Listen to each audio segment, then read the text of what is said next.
So hello friends, welcome back to my YouTube channel. तो friends, आज की video में बात करने वाले मार्फन सिंड्रोम के बारे में। तो वीडियो को शुरू करते हैं without any delay. Let's get started. तो सबसे पहले टॉपिक है मार्फन सिंड्रोम। अब अक्सर क्या करते हैं, हम पेपर में लिखना भूल जाते हैं और पढ़ते हुए भी हमें याद नहीं रहता कि हमने इसके अदर जो भी नेम्स हैं वो पेपर में भी आंसर में मेंशन करके आने हैं। तो सबसे पहले हम मार्फन सिंड्रोम के जो अदर नेम्स हैं उसकी बात कर लेते हैं। तो सबसे पहले है Marfan Eckhart syndrome.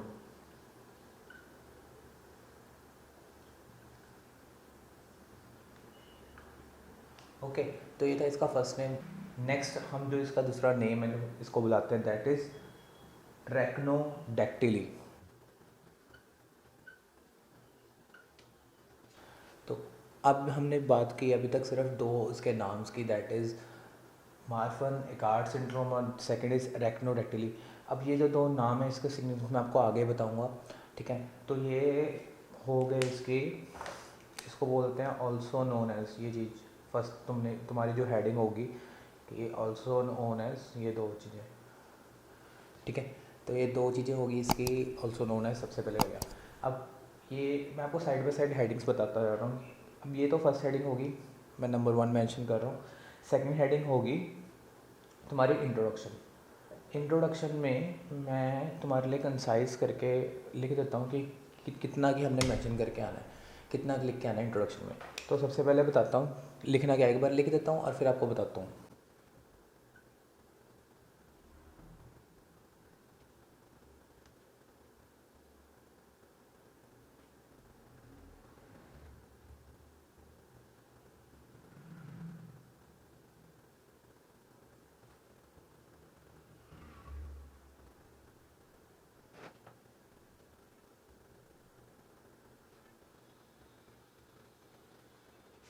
So friends, ये थी इसकी इंट्रोडक्शन। सिर्फ इतनी सी आपने इंट्रोडक्शन बता के आनी है, मोर देन इनफ है।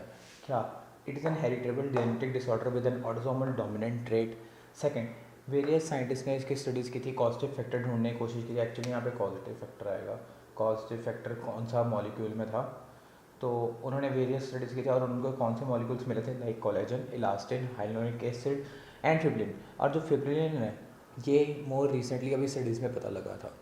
तो ये आपकी इंट्रोडक्शन आ गई, ठीक है। थर्ड चीज़ जो हम चलेंगे वो है इसकी पैथोजेनेसिस।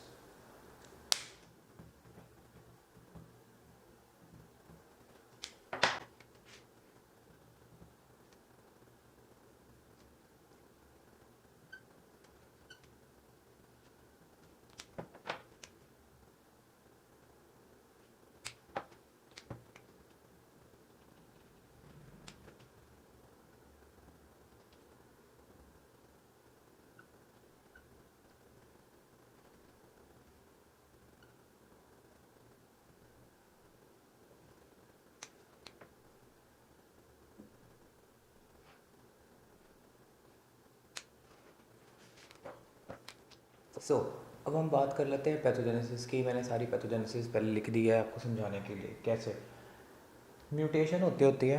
किस में म्यूटेशन होती है, कौन सी जीन पे? फिब्रिलिन 1 जीन, FVN1 जिसे बोलते हैं, ओके। जो कौन से क्रोमोसोम लोकस पे पड़ी होती है, 15q21.1। ये आपको यार क्रैम ही करना है, इसको कुछ समझाने वाला नहीं है। तो इस पे पड़ी होती है।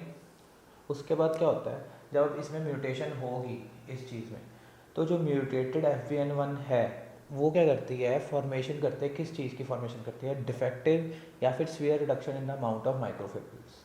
अब जो माइक्रोफिब्रिल्स होते हैं ना, वो क्या होते हैं, इलास्टिक फाइबर्स होते हैं और वो एग्जैक्टली मेजर कंपोनेंट होल्ड करते हैं किसका, इलास्टिक फाइबर्स का और सम tissues of extracellular matrix.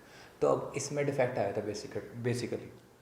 So friends, हमने इससे पहले बात करी थी पैथोजेनेसिस की। पैथोजेनेसिस में ये आगे कंटिन्यू है क्या, कि हमने बात करी थी माइक्रोफिब्रिल्स उसकी रिडक्शन हो रही है, डिस्ट्रक्शन हो रही है। अब जैसे ये चीज़ हो रही है तो उससे क्या होगा, TGF बीटा ये एक्टिवेट होगा। That means transforming growth factor beta activate होगा, जिसकी वजह से क्या होगा, सम चेंजेस आएंगे इलास्टिसिटी में, जो टिश्यूज़ में वो डिक्रीज़ हो जाएगी। बहुत इंपॉर्टेंट है। जैसे ही डिक्रीज़ हुई इसकी वजह से ओवरग्रोथ होगी एंड इंस्टेबिलिटी होगी टिश्यूज़ की, जिसकी वजह से सिम्टम्स आए हमारे पास किसके, मार्फन सिंड्रोम के सिम्टम्स। अब जो मार्फन सिंड्रोम के 3 मेजर सिम्टम्स हैं अगर हम उसकी बात कर लें तो दैट आर 3 जो आगे भी चलेंगे, मस्कुलोस्केलेटल, दूसरा कार्डियक है और थर्ड इज ऑक्यूलर। अब ये तीनों के बारे में बात होने वाली है, ये हमें पता लग गया। क्लिनिकल फीचर्स में भी इसके बारे में ही हम बात करेंगे एंड उसके बाद हम बात करेंगे ओरल मैनिफेस्टेशन के बाद। तो ये थी इसकी फर्स्ट हमने बताना है ऑल्सो नोन है, सेकंड होगी इसकी बेसिक इंट्रोडक्शन, थर्ड हमने हमें पढ़ी इसकी पैथोजेनेसिस, अब हम फोर्थ पढ़ेंगे क्लिनिकल फीचर्स। ओके,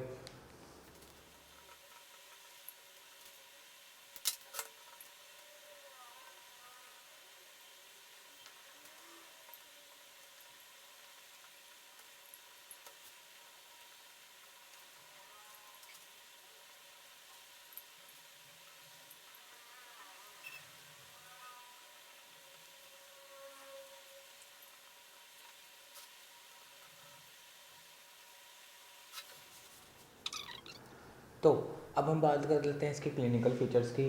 सबसे पहले आता है कि both male and female effect होते हैं। इंसिडेंस का 1 in 5,000 एंड 1 in 10,000 है, तो इतना एक इंसिडेंट बताया हुआ है।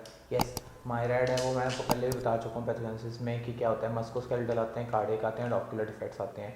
देन जो शेप है किसकी, स्कल की एंड फेस की, वो लॉन्ग हो जाती है एंड नैरो हो जाती है।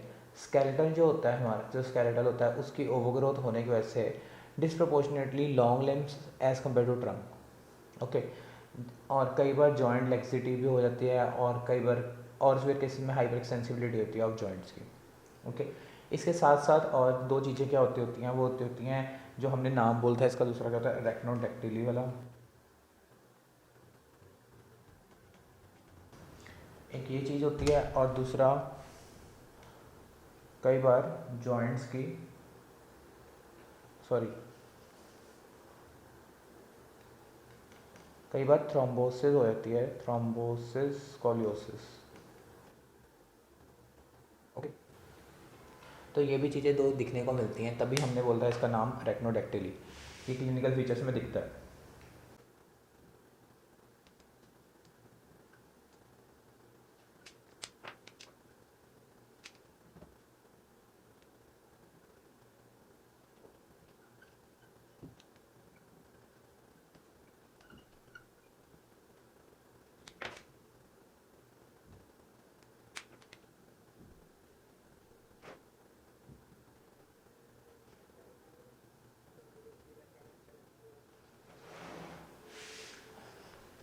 सो फ्रेंड्स, अब हम बात कर लेते हैं इसके एक हेडिंग तो नहीं मैं कहूँगा, उसके साथ में कॉन्ट्रीब्यूशन में लिख के आ सकते हैं कि मेजर रीजन मॉर्बिडिटी और मोर्टेलिटी के क्या रहते हैं, कार्डियोवैस्कुलर डिफेक्ट्स हैं। ओके, जिसमें से कार्डियोवैस्कुलर डिफेक्ट्स हैं जो जिसमें डायलिटेशन ऑफ एओर्टा आता है। ओके, जिसकी वजह से आगे एओर्टा वगैरह खराब होता है, तो जो वॉल्स होती हैं उस पर भी इफेक्ट पड़ सकता है। एनलार्जमेंट होती है proximal pulmonary artery. Yes, ocular findings जो जौन से हमें दिखते हैं, myopia, cataract, glaucoma, retinal detachment. तो ये थे इसके क्लिनिकल फीचर्स। अब हम बात कर लेते हैं ओरल मैनिफेस्टेशंस की कि इस डिजीज़ में ओरल मैनिफेस्टेशन कौन कौन से आएंगे। सो ओरल मैनिफेस्टेशन पे चलते हैं और इसके बाद उसको आप एक फिफ्थ हेडिंग देंगे।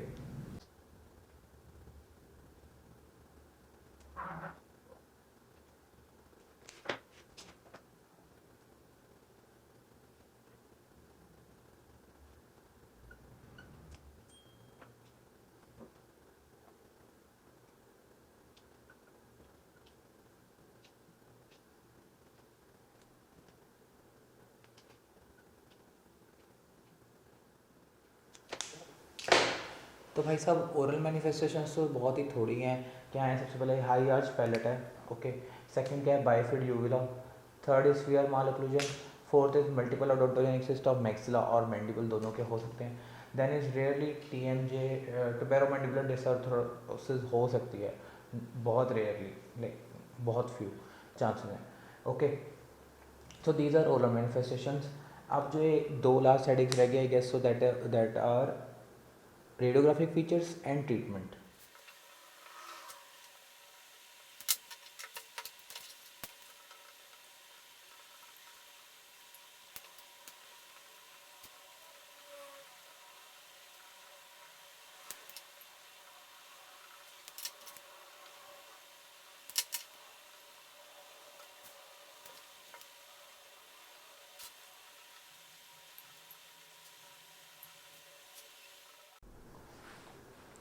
सो फ्रेंड्स, अब हम बात कर लेते हैं लास्ट दो टॉपिक्स की इसमें से, जो हैं that are radiographic features and treatment. Okay, तो let's begin it. Radiographic features में हमने कुछ नहीं है, स्कल रेडियोग्राफ करवाने हैं, दो व्यू स्पेशली करवाने हैं, that are anterior posterior and other one is lateral. हम स्कल रेडियोग्राफ करवाएंगे, उससे हमें क्या पता लगेगा? High arch palate, increase skull height, हमने क्लिनिकल फीचर्स में पढ़ा था, लॉन्ग एंड नैरो फेस हो जाते हैं, and large frontal sinus. Obviously अगर लॉन्ग फेस होगा तो वो साइनसिस पे भी इफेक्ट डालेगा। ये हम करवाएंगे स्कल रेडियोग्राफ। सेकंड हम कराएंगे इकोकार्डियोग्राम फॉर द लाइक हमने बोला कार्डियोवेस्कुलर डिफेक्ट्स वगैरह शो हो रहे हैं, तो दैट्स वाई, एंड एमआरआई जैसे। सो रेडियोग्राफ फीचर्स बहुत इजीली हमें पता लग जाएगा कि ये तीन चीज़ें दिख रही हैं, एंड ये अदर टेस्ट हो गए। ओके, अदर लास्ट आ गया treatment. Treatment multi disciplinary treatment होगा। क्यों? क्योंकि multi system approach Marfan syndrome effect करा, like ocular effects, musculoskeletal and cardiac. Okay, and joints को भी करा था, so we will need cardiologist, orthopedist, ophthalmologist. Right, अब बात कर लेते हैं डेंटल के रिलेटेड। तो हमें पैलेटल एक्सपेंशन की ज़रूरत होगी and orthodontic correction for mall occlusion. Okay friends, तो ये था मार्फन सिंड्रोम। अगर आपको इसमें कोई डाउट हो या आपको कुछ नहीं समझ आया हो, आई गेस सो ईजी था, समझ आ गया होगा। Still if you have any doubt you can message me in the comment section, and video यहाँ तक देख लिया तो प्लीज़ लाइक करके जाना। मिलते हैं नेक्स्ट वीडियो में। Till then stay safe, stay home. Thank you.